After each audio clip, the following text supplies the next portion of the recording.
I'm back. Today I have a video I want to do that'll be a kind of comparison sort of video about some books that gave me some really fun recommendations for reading and may give you some fun stuff too.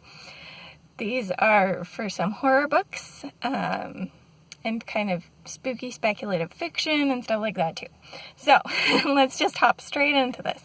The first one I have to talk about is Paperbacks from Hell. I was watching, I don't remember whose video, but someone was talking about horror paperbacks and like comparing covers now to covers in the past and referenced this book, and I was like, oh, that sounds like fun, so I picked it up and it was fun. This is by Grady Hendrix, who you may know from other recent books he's done, like the Final Girls Support Group, which I haven't read yet, but this really made me want to read it because the writing in it is a lot of fun. I have a few sections that I kind of wanted to highlight that I could pull up real fast. And I also want to highlight, just look, you get to see all the covers and stuff. It's really cool. But yeah, so to talk about the things that I want to talk about within this, first off, we have on page 32, this is when he's introducing some some horror, tripping over my words, that's talking about like religious figures, monks, and Catholics and things like that. So, readers couldn't get enough books about spooky Catholics. In the wake of The Exorcist, a cry went up from paperback publishers, send more priests! And lo, did the racks fill with demonic men of the cloth and scary nuns. For unto us, in 1974, 3 horror novels were born. The Black Exorcist, The Search for Joseph Tilley, and The Sentinel. And I thought that was a really fun way to play on it, because you're talking about religious stuff, so you're quoting a little bit of the Bible there. I believe in like Luke, when it's announcing Christ's birth, the angel comes down and talks to the wise men, or the shepherds, one of them, and is like, lo, unto us a child is born. And so it was a fun play on things. I really liked his writing that way. The next one that I wanted to jump on is when he's talking a little bit about clowns in horror fiction. And it's just a brief little bit, but since time immemorial, humankind's greatest natural predator has been the clown. He had so many great little lines like that. It was just a lot of fun for me. I really enjoyed his writing style. It really makes me want to read his actual fiction and not just his nonfiction to get some of that.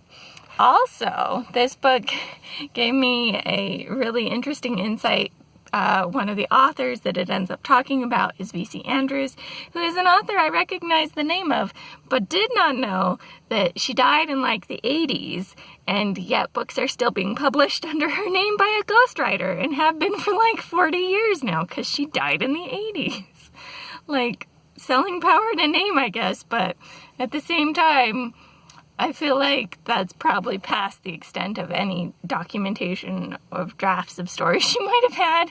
So maybe at this point you should just publish under your own name, because you've clearly got some talent if people are still picking up the V.C. Andrews books, but what do I know? I just thought that was a fascinating touch of it, because I've heard of ghostwriting, I've heard of finishing up things for a dead author.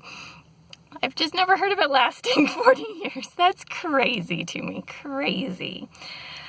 Just crazy. And then, for the other one that I wanted to talk about, because I'm just going to jump right into all the things, this is Monster, she wrote, which covers specifically women in horror and speculative fiction. This one extends back a little farther, because it's more like 16 to 1800s-ish through the modern day, versus this starting in like the 60s and 70s and coming up to essentially the modern day. And this one also was a little less just general history about like the process of books and things, but like specific biographies of a lot of authors. So that was fun.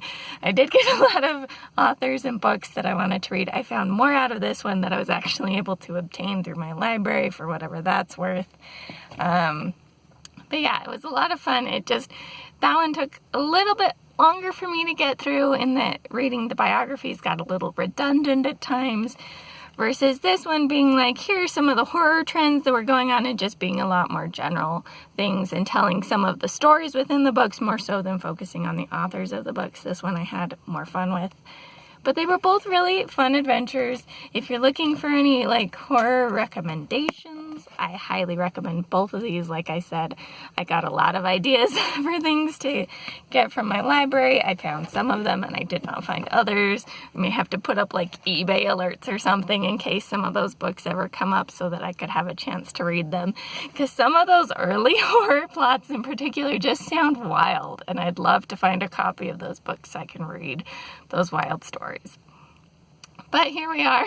I've got what I've got. I've already actually got a few from the library, so maybe I'll keep you posted on some of that.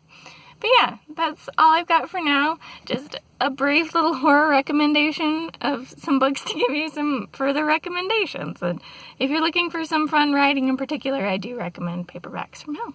So yeah, that's all I've got for now. This is the Umlaut Harper signing out.